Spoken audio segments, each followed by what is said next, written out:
안녕하십니까.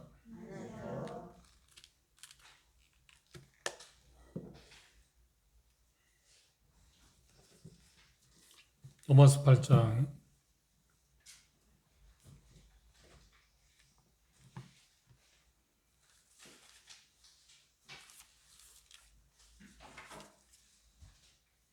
12절에서 17절에 있는 말씀까지 한 절씩 교도하겠습니다.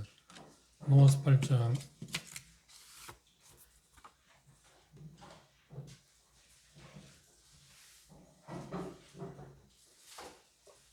12절 제가 먼저 읽겠습니다.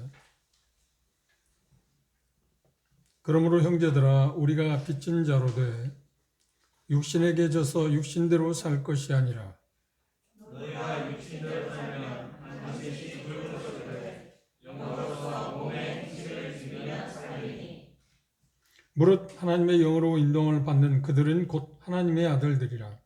너희는 다시 무서워하는 종의 영을 받지 아니하고 양자의 영을 받았으므로 우리가 아빠 아버지라고 부르짖느니라. 성령이 친히 우리 영으로 더불어 우리가 하나님의 자녀인 것을 증거하시나니 자녀이면 또한 상속자 곧 하나님의 상속자여 그리스도와 함께한 상속자니 우리가 그와 함께 영광을 받기 위하여 고난도 함께 받아야 할 것입니다. 네, 감사합니다. 오늘은 이 본문에서 말하고 있는 것처럼 하나님의 자녀, 양육됨에 대해서 생각해 보도록 하겠습니다. 우리는 상식적으로 그리스도인이라고 하는 말이 뭘 의미하는가 하는 것은 나름의 어떤 것들을 갖고 있습니다. 그리스도인이란 그냥 문자적인 의미로 말한다면 예수 그리스도를 믿는 사람하고 예수 그리스도와 연합되었다. 그래서 그리스도의 사람이라고 하는 표현일 수도 있습니다. 그리고 그리스도인이라고 하는 말은 여기 본문에서 말하는 대로 말한다면 하나님을 아버지로 모시고 사는 사람들, 그 사람들을 가리켜서 그리스도인이라고 말합니다. 예수 그리스도를 우리가 구주 또는 주님으로 영접함으로 말미암아서 초자연적으로 우리에게 주어진 선물이 바로 뭐냐면 하나님의 자녀, 그리스도인이라고 하는 선물이 우리에게 주어졌습니다. 그 일은 요한복음 1장에서 말하고 있는 것처럼 중생이라고 하는 위로부터 태어난다, 거듭난다고 하는 그 결과로 인해서 우리에게 주어지는 선물입니다. 이 노마서를 쓸 당시 노마의 법에 의한다면 그 양자됨에 대한 여러 가지 그 문화적인 문제가 있었는데 그 당시의 노마에서 법은 가족의 성을 이어가기 위해서, 그리고 이 본문에서 말씀하고 있는 대로 말한다면 그 가족의 유업을 이어갈 사람을 지정하기 위해서 주어진 법이 하나 있는데 그게 뭐냐, 양자를 삼는 것입니다. 양자를 삼다는 말은 우리 문화에서 생각하는 그런 양자의 개념도 물론 있습니다만 이 노마에서 생각하는 개념은 좀 다릅니다. 그리고 성경에서 말하는 개념은 좀 더 다르고요. 성경에서 말하는 양자 된다고 하는 말의 의미는 뭐냐면 성숙한 아들로 삼는다, 성숙한 아들이 되게 한다는 의미가 있고요. 노마에서는 아들이라 할지라도 그 아들이 조금씩 자라가면서 성이 되었을 때 진정으로 아들됨에 권한을 부여하는 것, 그것을 양자라고 하는 표현을 썼습니다. 우리가 생각하는, 우리 문화에서 생각하는 양자됨에 대해서 좀 다르죠. 우리 문화에서 양자됨은 어떤 것인가요? 자녀가 없기 때문에 어떤 그 친족이나 아니면 입양을 해서 자녀를 삼는 것, 그것을 자녀의 그 모든 권한을 부여하는 것, 그걸 양자 삼다고 하는 표현을 씁니다. 그런데 노마에서나 또 성경에서 표현하는 말하고는 좀 다릅니다. 물론 노마에서도 또 성경에서도 함축하고 있는 의미 가운데서 양자 삼다는, 양자가 된다고 하는 말인 전혀 그 사람하고 그 부모와 관계없는 사람인데 부모가 선택해서 자녀로 삼아서 그 자녀된 신분을 줄 뿐만 아니라 그 가족의 모든 고난을 부여받는다고 하는 그런 의미도 있습니다. 그래서 이 성경에서 우리가 하나님의 자녀라고 하는 그것을 표현할 때 말하면 성령님을 우리에게 주심으로 말미암아서 하나님을 아버지로 부른다. 그러면 오늘날로 말하면 아빠라고 하는 표현은 그 문화가 급작스럽게 그 호칭 문제도 바뀌었습니다. 몇 년 전까지만 해도 나이 많은 사람들은 부모 아버지나 어머니를 부를 때 아버지 어머니라고 그랬지 아빠 엄마라고 부르면 고약한 말이었잖아요. 상식이 없는 말이고. 그런데 지금은 보통 보면 나이 많은 사람도 그 자기들 문화에 맞지 않는 말인데 호칭할 때 보면 아빠 엄마라고 하더라고요. 그 문화라는 게 그 묘한 그게 있습니다. 그래서 그렇게 자란 사람들 입장에서 그 말을 들으면 저는 쌍놈들이 하는 말인데 상스럽다.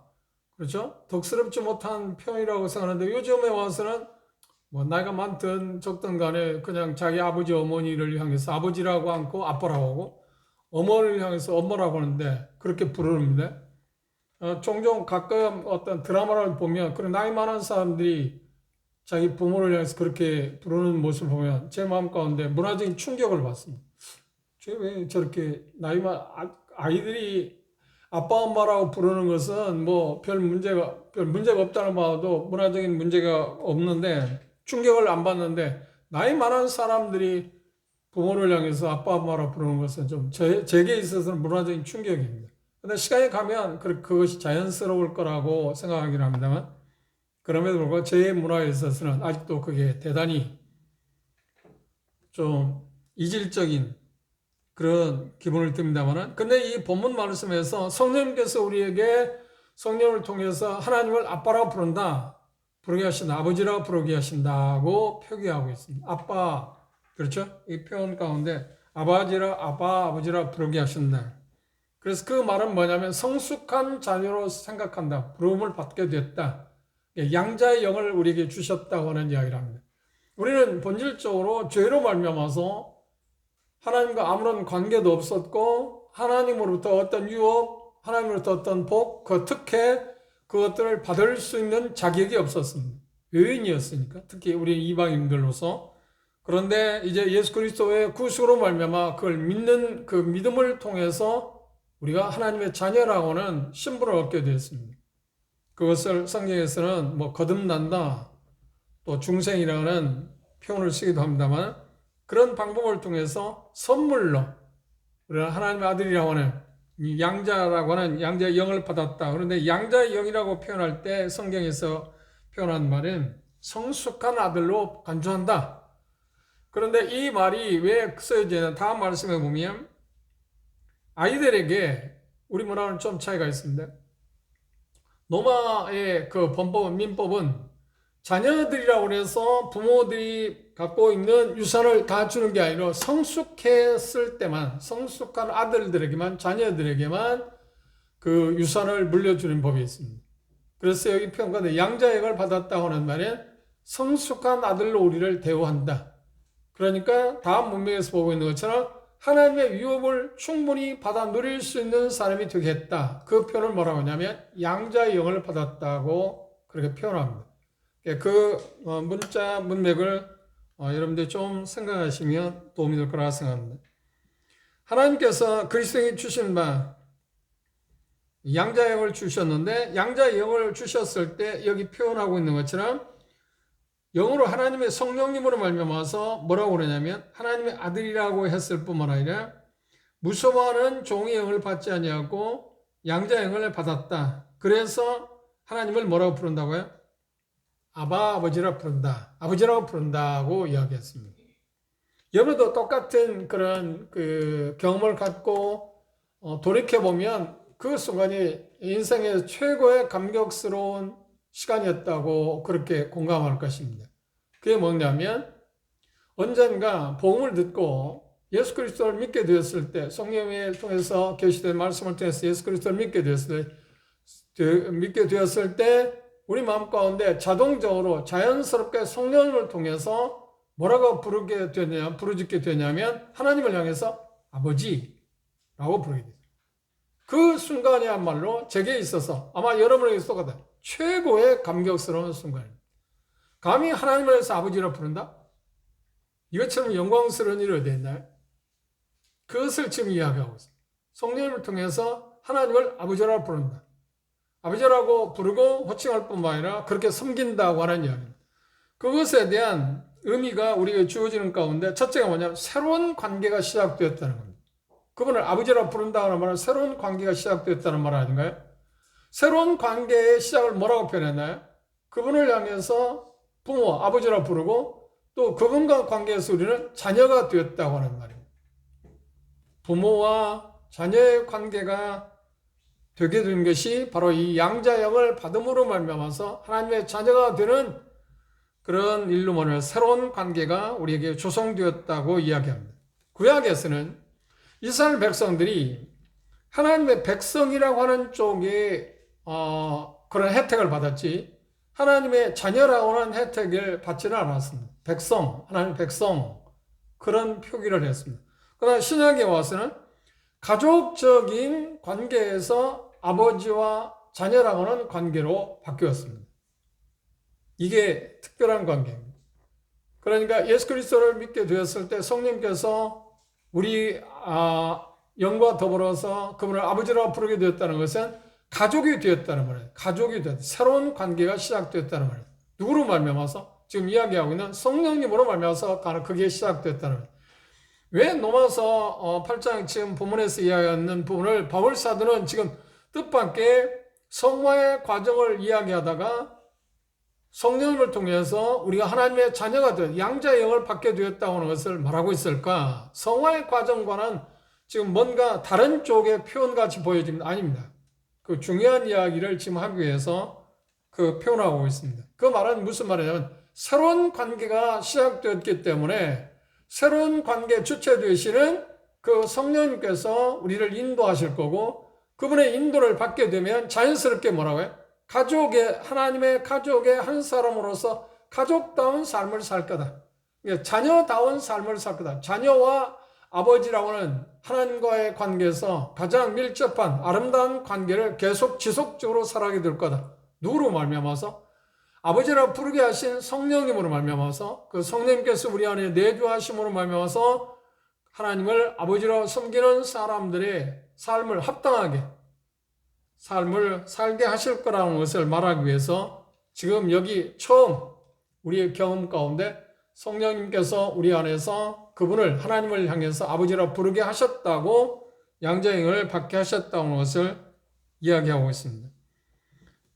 에베소서 2장을 좀 우리가 찾아보시면 도움을 받을 수 있습니다.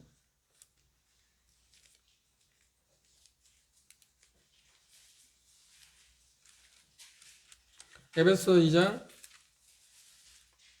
11절 이하의 말씀입니다. 그러므로 생각하라. 너희는 그때 육체로 이방인이요 손으로 육체에 행한 할례당이라 칭하는 자들에게 무할례당이라 칭함을 받는 자들, 유대인과 이방인의 관계에 대하겠는데 그때는 언젠가요? 우리가 구원받기 전의 말입니다. 그리고 12절에 보면 그때 너희는 그리스도 밖에 있었고 이스라엘 나라 밖의 사람이라. 약속의 언약들에 대하여는 의인이고 세상에서는 소망이 없고 하나님도 없는 자다. 약속의 언약들에 대해 의인이라는 말은 어떤 하나님도 유업을 얻을 수 있는 사람이 아니었다고 하는 표현을 이렇게 말해 13절. 이제는 전에 멀리 있던 너희가 그리스도 예수 안에서 그리스도의 피로 가까워졌다. 이제는 언젠가 구원받은 그 직후 말입니다. 그는 우리의 화평의 신이나 둘로 하나를 만드사 중간에 막힌 담을 하시고 원수된 것 곧 의문에 속한 계명의 율법을 자기 육체로 폐하셨으니 이는 이 둘로 자기 안에서 한 새 사람을 지어 화평하게 하시고 또 십자가로 이 둘을 한 몸으로 하나님과 화평하게 하려 하심이라. 원수된 것을 십자가로 소멸하시고 또 오셔서 먼데 있는 너희에게 평안을 전하시고 가까운 데 있는 자들에게 평안을 전하셨으니 이는 저로 말미암아 예수 그리스도로 말미암아 우리 둘이 한 성령 안에서 아버지께 나감을 얻게 하려 하십니다. 그러므로 이제부터 너희가 의인도 아니요 손도 아니요 오직 성도들과 동일한 시민이요 하나님의 뭐라고요? 가족이다. 하나님의 가족이 되었다. 성령님으로 말미암아서 우리가 양자형을 받았다는 말은 하나님의 가족이 되었다는 말입니다. 어떻게? 자녀로 입양되는 것으로 통해서. 양자됨이라고 하는 표현을 통해서 우리는 새로운 관계가 조성되었다는 겁니다. 아버지와 자녀의 관계는 어떤 것인가요? 여러분들이 여러분의 아버지를 생각해 보십시오. 언제 여러분과 사별을 했든 지금 뭐 생존에 계시든 간에. 그런데 우리 문화는 생각해 보면 저도 그렇고 대다수가 아버지에 대해서 좋은 인상을 갖고 있는 사람이 그렇게 많지 않습니다. 왜냐하면 당시, 지금은 좀 다릅니다만 오래전에만 해도 살기가 너무 어렵기 때문에 살아가는 일에 모든 것을 기울이다 보니까, 그러니까 호구지책이죠. 먹고 사는 것이 급선무다 보니까 자녀들의 교육이나 자녀들과의 관계에 대해서는 그렇게 생각할 수 있는 여유가 없는 문화에 살았습니다.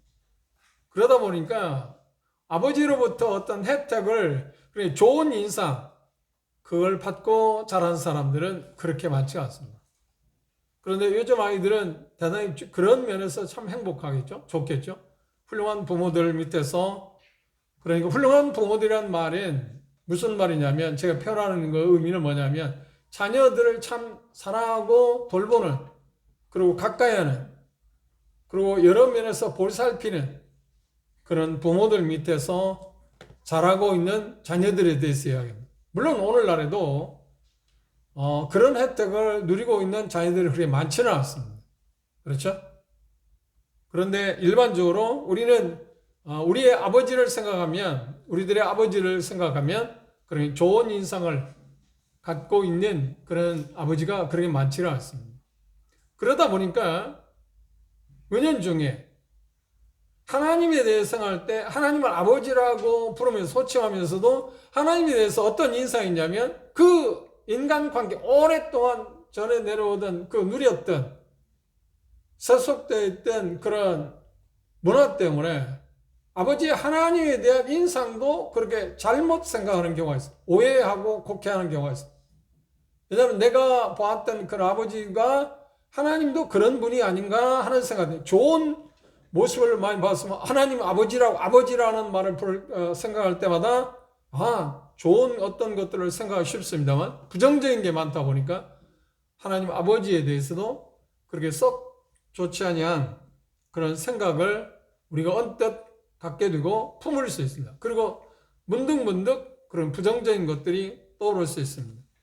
그런데 이상한 게 아니고 우리 문화에서 좀 좋은 것은 어떤 거냐면, 어머니라고 하는 이름을 부르는 어머니를 생각하면 좋은 거든 나쁘든, 뭐 좋은 어머니였던 좋은 어머니야 나쁜 어머니였냐를 판가름하는 것은 쉽지 않습니다만, 각자가 우리 어머니는 참 좋은 어머니였어, 아니면 아니야, 아니면 그 어머니에서는 태어난 게 그렇게 별로 좋지 않았어, 뭐 여러 가지 개인차는 있을 것입니다만, 그럼에도 일반적인 것은 어머니 생각하면 어떤가요? 좋은 인상이 있습니다.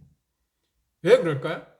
자기를 생각하고, 대다수의 어머니들은 자기를 생각하고 자식들만을 위해서 내어주는 삶을 살았기 때문에 그럴 것입니다. 아버지와는 좀 다르죠? 그런 면에서. 그래서 어머니에 대한 생각은 항상 좋은 생각들을 우리가 갖게 됩니다. 그리고 여튼 어떤 상황이나 어떤 환경 가운데서 어머니라고 하는 이름을 부를 때마다 우리는 우리 마음에 눈시울이 뜨거워지고 감동을 받습니다. 그런데 아버지 생각하면 그런 감동이 별로 없습니다. 일반적인 겁니다. 물론 감동을 더 크게 갖고 있는 것도 있을 겁니다. 사람도 있을 것입니다. 일반적으로 그렇습니다.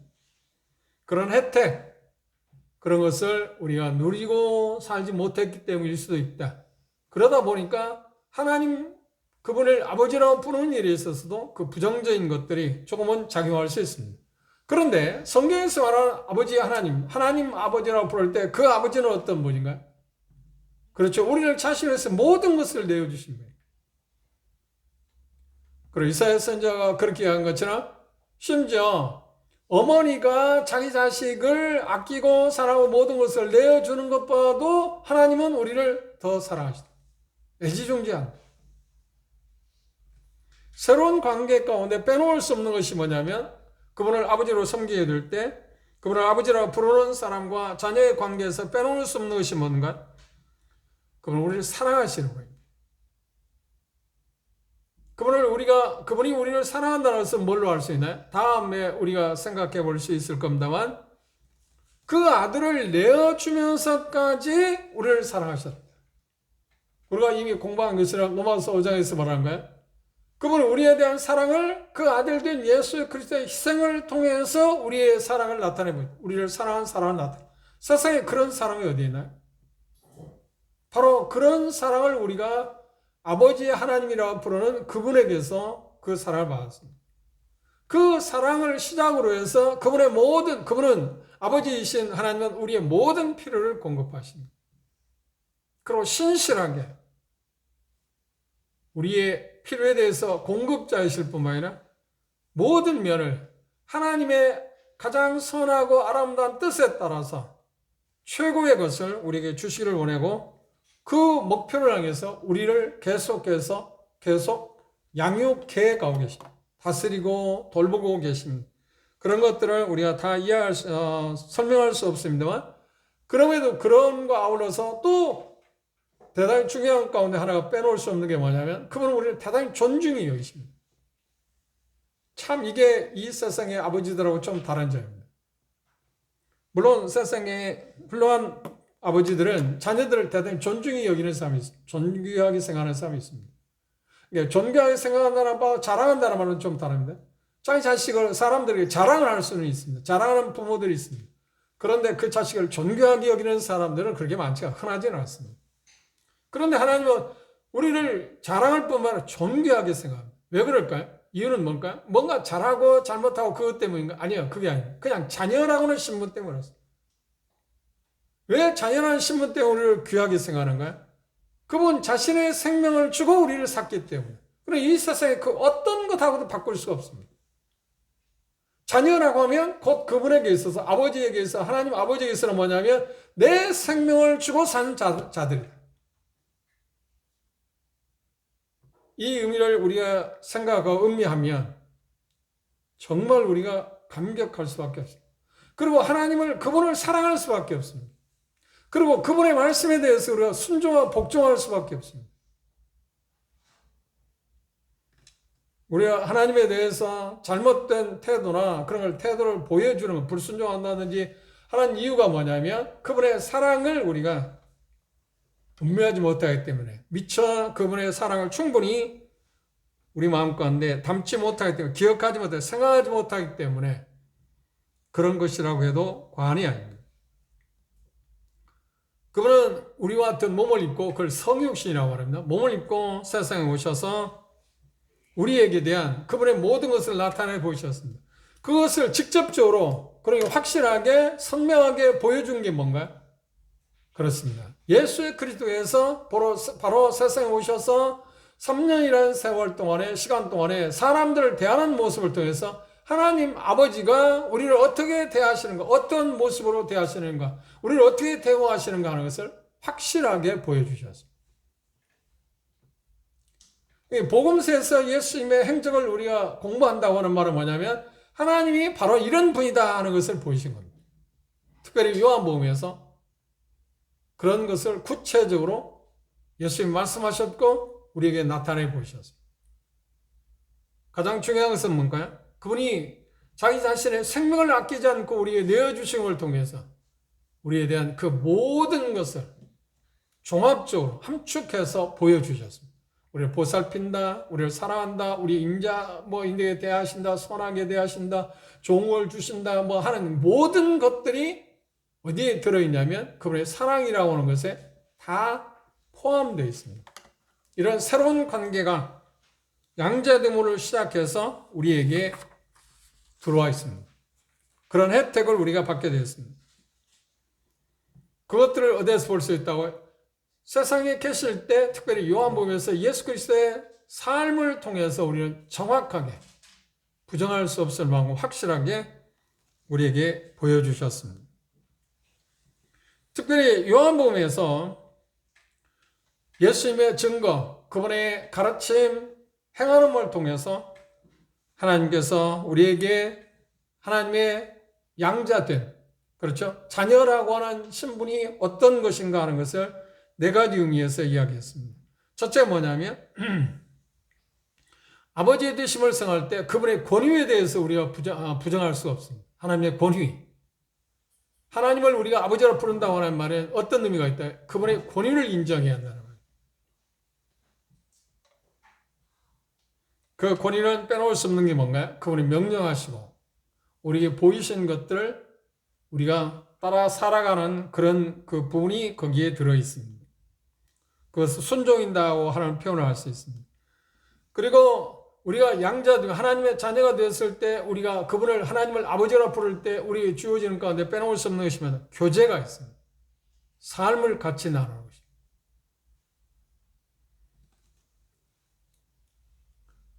우리는 인생을 살아가면서 삶을 살아가면서 우리가 참 존경하는 사람이 됐든 아니면 이런 사람하고 그렇죠. 뭐 존경하는 사람이겠죠.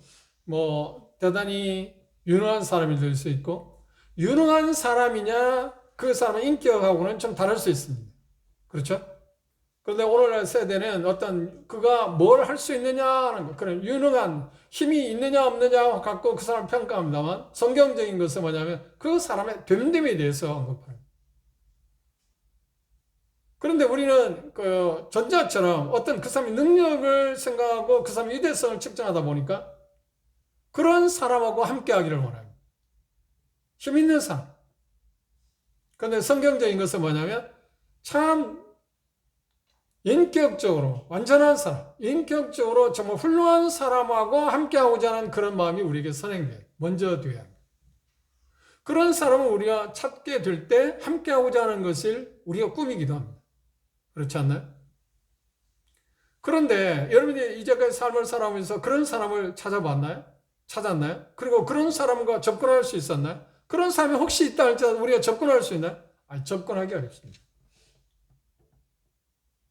단지 꿈에 불과합니다. 그냥 스쳐갈 수만 있어도 행복할 수 있습니다. 그런데 하나님과 함께 더불어 살아간다? 아버지라고 하는 그분과 함께 가족의 일원으로서 함께 살아간다? 이것보다 놀라운 일이 어디 있나요? 하나님을 아버지라 부른다고 하는 말은 그분의 자녀가 되었다는 말은 이런 엄청난 복이 있습니다. 그분과 사귀는 교제. 요한복음에서 그 다음 세 번째 그분이 아직 아버지 된다는 말은 뭔가요? 그분의 사랑 안에서 사랑을 받고 사랑을 나누고 사랑을 즐기면서 산다는 겁니다. 그게 들어있다는 겁니다. 참 놀라운 일이죠. 그분의 사랑이라고 했을 때 보호도 들어있고 필요도 공급되어지고 그 모든 게 거기 다 들어있다고 표현했습니다. 그럼 또 하나 빼놓을 수 없는 것이 뭐냐면 예수님께서 하나님을 아버지라 부르셨을 뿐만 아니라 그분이 아버지와 관계에서 자녀라는 입장을 취했습니다. 거기에서 그분은 어떤 삶을 사셨나요?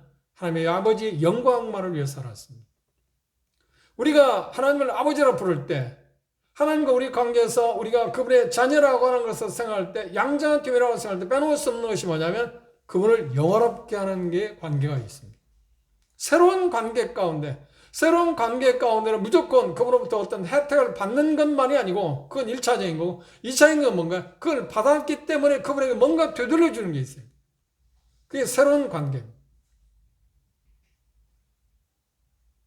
그 가운데서도 우리가 한 가지 놓치고 있는 게 있다면 그분의 영광을 위해서 산다고 하는 것.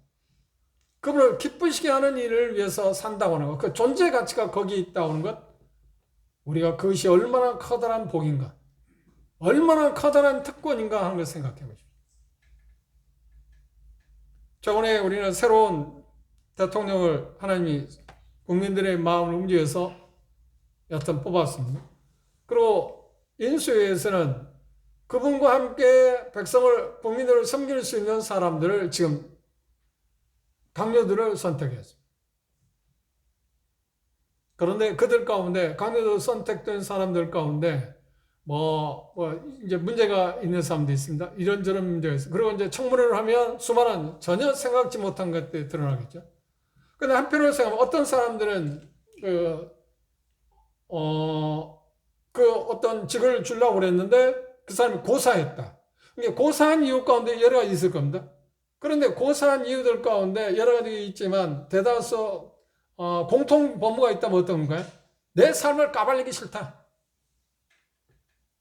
내가 살아온 삶에 대해서 사람들에게, 국민들에게 정당하게 다 들춰내고 싶지 않다. 그런 점이 틀림없이 있는 사람도 있을 겁니다. 그것 때문에 고사한 사람도 있을 거라고. 떳떳하지 못하기 때문에. 그리고 어떤 사람에게 그런 면에 대해서는 별 문제가 없는데 나는 이 정치판에 뛰어들고 싶지 않다. 뽕물 튕기는 곳에 뛰어들고 싶지 않다. 그래서 나는 그걸 하고 싶지 않다. 그래서 고사한 사람도 있을 겁니다.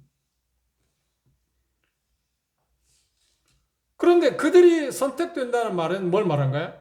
어떻게 됐다는 백성들 쪽에서 국민들 입장에서 국민들을 섬기는 사람의 입장이 된다는 것도 영광입니다.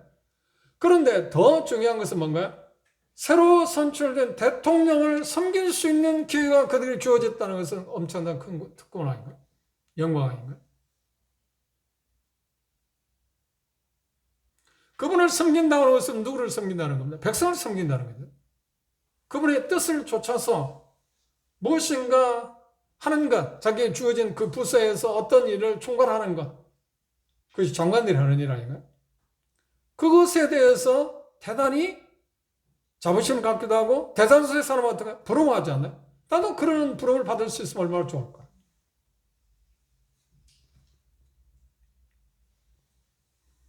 그건 그들에게 있어서 영광입니다. 그리고 그들이 중요하게 생각하는 뭐냐면 대통령을 보자는, 대통령을 섬긴다는, 대통령을 섬길 수 있는 기회를 부여받았다는 그것에 대해서 영광스럽게 생각합니다. 그리고 자랑스럽게 생각하고요. 더 나아가서 뭐 가문의 영광이라고 생각할 수도 있고요. 그리고 지역에서 누가 장관이 만약에 됐다 하면 뭐라는 거야? 프랑카드를 불지 않냐? 우리 동네 칠수인 누가 장관이 됐다. 조금 그건 좀 바뀌어졌습니다. 그건 그렇게 썩 좋은 일은 아닙니다. 단지 백성을 섬기는 일에 그가 부름을 받았다는 의식이 있어야 하는데 아직도 민도가 그 정도 수준은 아니다 보니까 뭔가 군림하고 지배하고 그렇죠? 그런 사람들로 인식되어지는 게 그래서 위대하다 그런 쪽으로 생각하잖아요. 그 사람들이 프랑카드를 걸고 자랑할 때 그 국민을 섬기는 하나의 종이 되었다고 하는 것, 공복이 되었다는 것에 대한 가치를 부여하고 그 프랑카드를 거는 사람 몇 사람이 있을까요? 거의 없을 겁니다. 그런 자리에, 높은 자리에, 영광스러운 자리에, 군림하는 자리에, 다스리는 자리에 있게 되었다는 것에 대해서 생각하고 그 위대성을 측정하는 것이 그렇지 않아요? 세상은 그렇지 않아요? 그런데 이 성경에서 말하는 하나님을 아버지라 부르고 하나님의 자녀가 되었다는 말은 무슨 말인가요? 그분을 섬겨, 그분을 영원하게 할 수 있는 자리가 갖게 되었다는 말이에요. 그런 자리에 우리가 있게 되었다는 말이에요. 그보다 영광스러운 일이 어디 있나요? 대통령을 섬기는 것, 대통령을 보좌해서 무엇인가 백성들에게 자기들이 갖고 있는 그 경험이나 갖고 있는 실력들을 발휘해서 더 유익을 끼쳐주는 것, 그것도 영광스러운 일입니다. 그런데 우리는 하나님 아버지라고 부르는 그분을 영광스럽게 하는 사람입니다. 그것을 가르쳐서 자녀가 할 일들 가운데 빼놓을 수 없는 일이잖아요. 그런데 그 영광스러움을 우리가 알고 산다는 건 대단히 중요한 거예요. 양자택, 하나님을 아버지라고 부르고 하나님과 관계에서 자녀라고 부름을 받은 사람들이 누릴 수 있는 그런 일들 가운데 하나라는 것입니다. 빼놓을 수 없는 것이 하나님을 아버지라고 부르고 하나님과 관계에서 자녀라고 해석할 때 빼놓을 수 없는 게 뭐냐면 그분의 다스림을 받는다는 겁니다. 좋든 싫든. 우리의 가족사를 봐도 부모와 자녀의 관계에서 가장 어려운 점이 뭔가요? 오늘날은 더 심한 것 같습니다. 부모들의 다스림을 자녀들이 원하지 않습니다. 내 마음대로 살게 하고 싶어요. 그러니까 세상은 가면 갈수록 어느 집단이나 어느 곳에든지 권위에 대해서 불복종하는 사태가 계속 일어나고 있습니다. 이건 어쩔 수 없는 일입니다. 세상이 점점점 악해진다고 하는 표현이 그것입니다. 죄의 시작은 어디에서 온가요? 하나님의 권위에 대한 도전 아닌가요? 하나님의 다스림에 대해서 거부한 것이 죄의 시작 아닌가요? 하나님의 다스림 아래 있을 때, 그 다스림을 받게 되었을 때 하나님이 주시는 다스림의 권위가 행사될 수 있었습니다. 아담 하와에게 그렇지 않나요? 그런데 하나님의 다스림을 거부했어요. 그러니 세상을 다스릴 수 있는 권한도 박탈된 것입니다. 세상 가면 갈수록 모든 집단에서 어느 곳에든 권위에 대한 도전이 계속돼요. 안 받아들여요. 다스림을 싫어해요. 다스림을 싫어해요.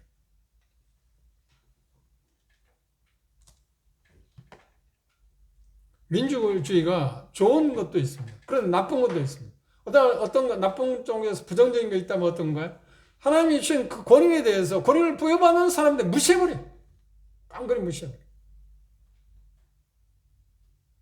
권위에 대한 도전을 할 때 오히려 뭐라고 해요? 그가 똑똑하고 대단히 힘 있는 사람이라고 생각하지 않나요? 물론 정치에 대해서 저는 잘 모릅니다. 그런데 상식적으로 생각할 때 야당이 되었든 여당이 되었든 간에 그 대통령의 권한을 부여받았다고 하면 그가 잘하는 것에 대해서 정말 잘못하는 것에 대해서 잘못했다고 말해야 할 겁니다. 그게 정당한 거겠죠. 그런데 그 말할 때도 조심스럽게 해야 하지 않나요? 가정에서 부모가 잘못할 때 부모의 잘못한 것을 계속해서 나팔부는 자식이 있나요? 그 자식을 누가 효자라고 합니까? 물론 부모가 잘못할 수 있습니다. 잘못한 건 말할 수 있을 겁니다. 위정자들이 뭔가 잘못할 때 그 잘못을 우리가 말할 수 있을 겁니다. 그런데도 불구하고 어떻게 정말 조심스럽게 이야기하지 않나요? 그런데 어떻게 해요? 우리들 마음껏 어떤 태도를 취하는 거예요? 계속해서 그런 뭔가 정치적으로 말하면 야당적인 기질을 우리 갖고 있잖아요. 계속 뭔가 부정적으로. 이게 뭐 선진국이든 우리나라도 마찬가지입니다. 정치에 가장 퇴보하는 이유 가운데 나는 그거라고 생각해. 그 권위에 대해서 복종할 생각해. 권위를 무시해. 무조건 무시해. 그렇다고 해서 우리가 뭐 민주국가에서 대통령을 대해서 뭐 각하라고 하지 않고 대통령님이라고 하든 뭐라고 하든 그런 존경의 표현을 써야 하는 것은 어떻게 써야 할 건가 하는 것은 뭐 차치해 놓고 우리는 대통령에 대해 어떤 생각을 하는 거예요? 그가 잘하든 못하든 간에 어떤 생각을 하는 거예요? 우리가 쉽게 말하면 내 친구들과도 못하게 돼야 하잖아요. 뭐 밑에 있는 조폭색이라고 하면 하수인들처럼 생각하잖아요. 이게 우리의 죄성 가운데 빼놓을 수 없는 최악의 악입니다. 지금 말하고 싶은 건 뭐냐? 권위에 대해서 계속 도전해야 똑똑하다 생각해요. 힘 있는 사람이 생각해요. 이건 정말 잘못된 것입니다. 그런 세상의 풍조가 만연하다 보니까 자녀들은 부모에 대해 다스림에 대해서 싫어해요. 안 받으려고 해요. 그리고 그 다스림에 대해서 사사건건이 뭔가 잘못됐다. 기준이 뭐예요? 자기 자신의 기준이잖아요. 부모는 정말 그 자식이 잘 되기 위해서 뭔가 다스리는 거잖아요. 그래서 안 되면 초달도 하고요. 그럼 초달을 할 때 부모들 마음 가운데 정상적으로 해야 할 겁니다만 그러지 못한 뭐 자기 기본이나 감정에 의해서 초달한 경우는 그거는 해서는 안 되는 겁니다. 그러나 정상적으로 정말 사랑해서 뭔가 교정하기 위해서 초달하게 될 때 자녀 입장은 나를 미워해서 한다. 그런데 그게 우리 마음 가운데 자리 잡고 있기 때문에 하나님 아버지에 대해서 똑같은 생각을 갖지 않아요. 그분이 우리에게 뭔가 내가 생각하는 대로 되어지지 않을 때 불만을 토로해요. 그분의 선하심에 대해서 의구심을 갖습니다. 하나님이 나를 사랑한다면서 어떻게 저럴 수 있을까? 그게 뭐냐면 우리가 갖고 있는 죄성, 그 본질적인 걸 이제 계속 지배하다 보니까 옛사람이란 말이에요. 아담에부터 물려받은 근성 때문에 그게 자연스러운 거예요. 그런데 그것 자체도 우리는 조심해야 해요. 그분의 다스림을 철저하게 우리는 받아들여야 해요. 이게 하나님을 아버지라 부르고 우리가 자녀의 신분에서 우리가 취해야 할 태도 가운데 빼놓을 수 없는 것입니다. 그것들을 우리는 직접적으로 어떻게 하는 거야? 우리에게 주어진 권위에 대해서는 복종해야 합니다.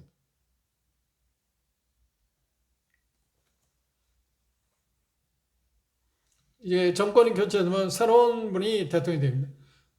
그 정권이 어떻게 잘할 건가 못할 건가 하는 것은 두고 봐야겠지만 그런 모습이 보일 때 어떻게 하는 거야? 우리는 그걸 비난하고 사람을 우습게 보고 말하지 말고 속된 사람으로 생각하지만 말하지 말고 기도하는 게 우리의 태도잖아요. 우리는 안 그래요, 되게. 막 쌍스러운 욕까지도 해가면서. 이건 정말 하나님 앞에 정말 이건 사소한 일이 아닙니다.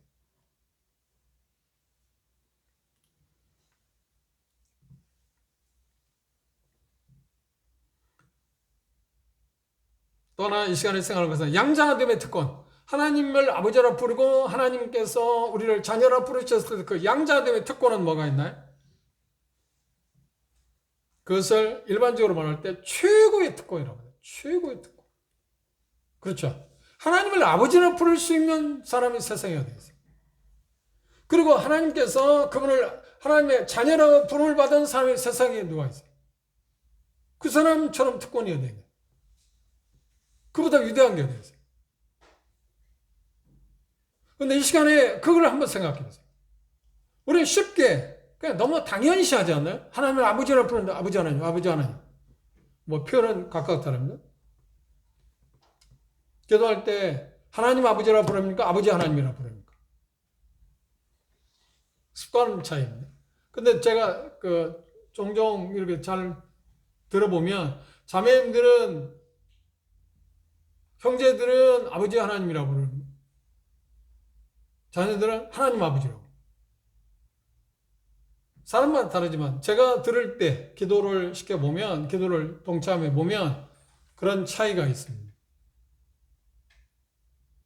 그런데 하나님을 아버지라 부를 수 있다? 이래도 영광스러운 것 같아요. 그분이 우리에게 그 어떤 것도 주지 않았을지 몰라도 지금 현재 그분과의 우리가 어떤 것을 필요하다고 생각 기도하고 있는데 그렇게 응답되지 않고 있다 할지라도 내가 생각하는 대로 가고 있지 않다 할지라도 그걸 딱 접어놓고 그 자리에서 그분이 내게 아버지가 되었다는 사실을 생각해 그 모든 것을 넘어설 수 있잖아. 그 서운한 감정을 다 넘어설 수 있지 않나? 우리는 시시때때로 그분이 내 아버지라고 하는 그 의미를 우리는 음미해요. 생각해요. 그리고 내가 그분의 자녀다. 그분의 아들. 양자됨의 이 특별한 특권.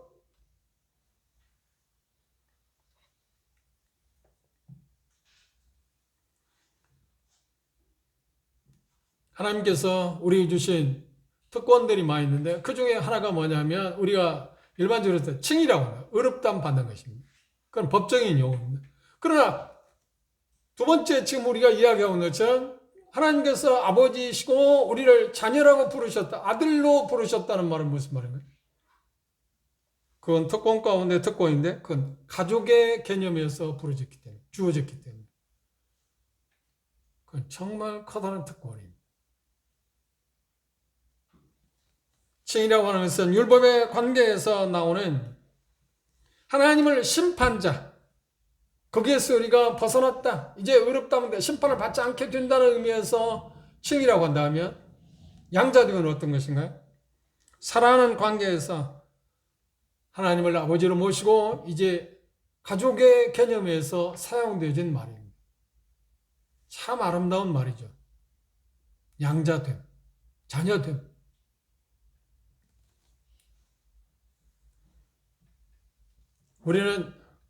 우리의 신분이 처음에는 뭐였나요? 죄의 종이었습니다.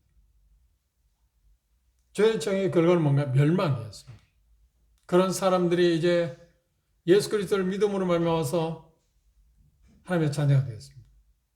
그리고 예수님께서는 요한복음에서 뭐냐면 이제 나는 너희를 종이라고 하지 않고 친구로 하겠다. 친구라고 말씀하셨을 때 친구라고 하는 말의 의미를 우리는 문화에서 많이 성경적인 친구라고 하는 말의 의미에서 많이 벗어났기 때문에 대수롭지 않게 생각합니다만 그러나 성경에서 말하고 있는 친구의 개념은 정말 아름다운 말입니다.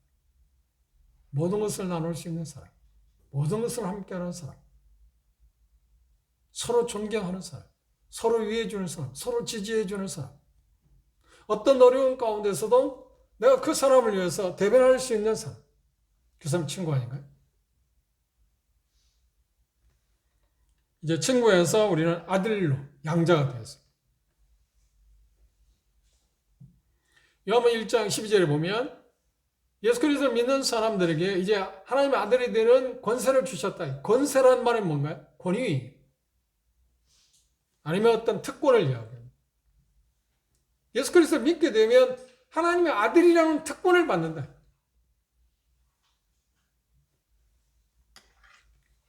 그런데 본문에서 누구로 말미암아서 그런 특별한 관계에 들어가게 됐다고요?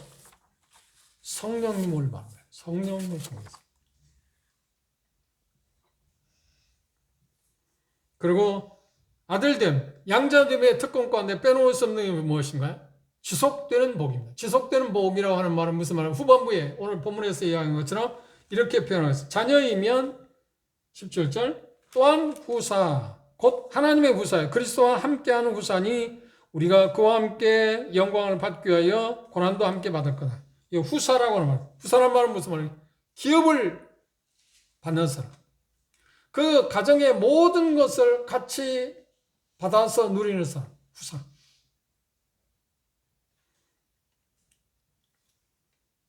이 부분을 생각할 때마다 저는 종종 어떤 그 영상이 떠오르냐면 주다 배넌하는 영화를 보면 그런데 보신 분이 많을 겁니다.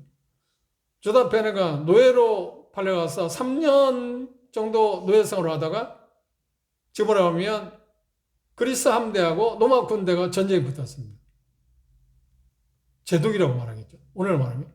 그리고 그가 원롱이 됐습니다. 근데 그가 죽음의 자리에 이제 실패했다. 패전했다. 그래서 죽으려고 할 때 베너가 살려줍니다. 그런 자기 생명을 구원한 베너를 어떻게 말하는가요? 종에서 해방시켰을 뿐만 아니라 어떻게? 양자로 살았어요. 그리고 양자의 표시가 뭔가요? 자기가 사용하던 반지를 줬어요. 그 반지는 그들의 로마는 이 엄지공권을 깁니다.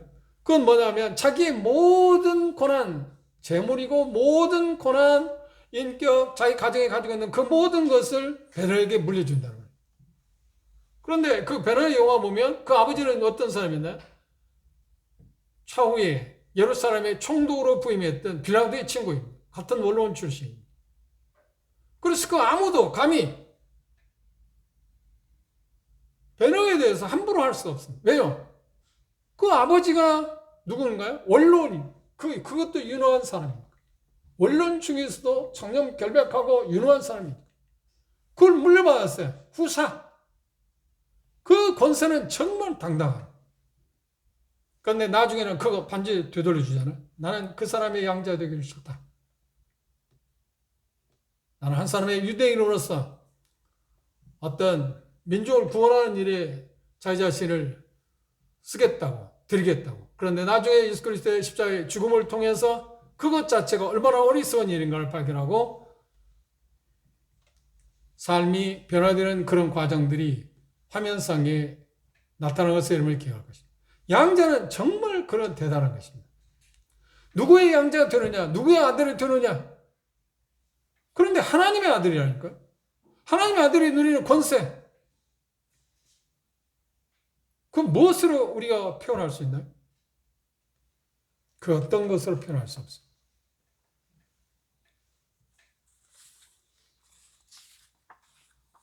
그래서 어떤 시인은 이렇게 표현했습니다.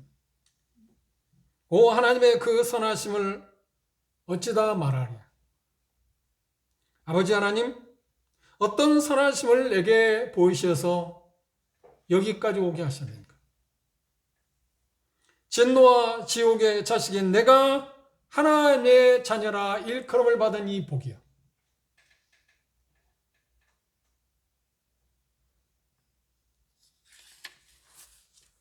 이 시인이 읊은 시를 여러분들도 공감하실 것입니다.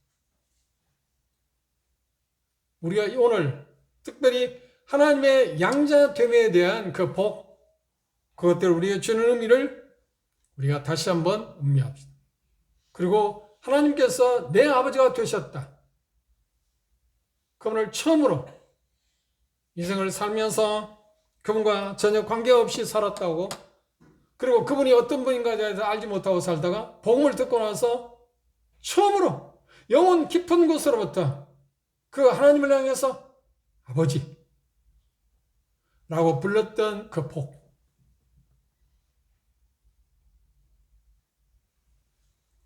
어떤 사람은 이런 말을 했습니다. 세상에는 하나님 아버지에 대해서 하나님 아버지는 이런 분이다. 뭐 전능하십니다. 편지하신 분이다. 무소불능하다. 뭐 여러 가지 하나님에 대해서 이렇쿵 저렇쿵 여러 표현을 하는 사람도 있다. 그런데 그 하나님에 대해서 그렇게 이런 표현 저런 표현 하나님이 어떤 분인가 다 이야기하지는 못하지만 유일하게 하나님을 향해서 아버지라고 부르는 사람이 있다. 누가 위대한 사람인가요? 나나 여러분은 후자입니다. 그리고 그분을 우리는 알아가고 있습니다. 그분을 아버지라고 부른다. 하나님을 감히 아버지라고 부른다. 그리고 내가 그분의 자녀, 양자가 되었다. 성숙한 아들로 인정받았다. 다음 시간에 계속해서 우리가 받은 양자됨이 우리에게 주는 특권, 혜택, 그리고 성령님께서 양자된 사람들에게 어떤 일들을 하고 계시는가 하는 것을 우리가 살펴볼 것입니다. 오늘 말씀을 정리하면 그리스도란 뭐라고요? 하나님을 아버지라고 부르는 사람. 그리고 하나님 쪽에서 볼 때는 자녀라고 부름을 받은 사람. 그들이 누구냐면 그리스도입니다. 나나 여러분들은 바로 그 사람들입니다. 그리스도입니다. 바로 하나님을 아버지라고 부를 수 있는 사람. 그런데 세상에는 하나님과 자녀 관계가 없으면서도 그분을 아버지라고 부르는 사람 수두룩하지 않나요? 그럼 무슨 의미가 있을까? 그런데 우리는 그 경험을 확신한 게 영혼의 구원을 받고 나서 그분을 해서 아버지라고 부를 수 있게 되었습니다. 그런데 아버지라고 부를 수 있게 하신 분이 누구라고요? 이 본문에서는 성령님께서. 이 성령의 역할은 놀랍습니다. 아버지를 부르게 하셨다는 것이 끝나는 게 아니라 아버지를 부르게 하셨을 뿐 아니라 성령을 부르게 하셨을 뿐만 아니라 그 부름에 합당하게 살아가게 하실 거라는 것을 지금 로마서에서 이야기하기 위해서 성령님께서 맨 처음 우리를 하나님을 향해서 아버지라고 부르게 하셨다. 양자의 영을 우리에게 주셨다고 하는 표현을 했어요. 어떤 면에서 계단을 올라간다면 첫 번째 계단입니다. 자, 계속해서 성령께서 우리 안에서 어떤 일을 하고 계시는가 하는 것을 이야기합니다. 그것들을 총칭해서 뭐라 하냐면 지금 우리가 지금까지 생각한 것처럼 성화이고 칭의 문제를 다뤘고 성화 문제를 다루고 이제 로마서 후반부에 와서는 이제 드디어 영화의 단계까지 누가 그 일을 하실 거라고요? 성령님께서 아버지라고 부르게 하신 그분께서 우리 안에서 그 일을 성취하실 것입니다. 그리고 우리가 로마서 8장 전반부에서 본 것처럼 그분의 인도하심을 받게 된다고 하면 그분의 인도하심을 성령님께서 우리를 아버지라고 부르게 하신 분의 인도하심을 받게 된다고 어떤 거예요? 결국 하나님을 아버지로 섬기는 자녀다운 모습을 우리가 갖게 될 거다. 그 말은 뭐예요? 로마서 8장 28절 29절 말씀하고 있는 것처럼 그 아들을 닮게 될 거라고 말합니다. 이게 우리가 기대하는 아직 오진 않았습니다. 앞으로 올 것입니다. 그리고 그걸 향해서 우리는 지금 가고 있습니다. 이 주간도 주님이 더디우신다면 그 일을 향해서 한 걸음씩 한 걸음씩 내디딥시다. 기도합시다.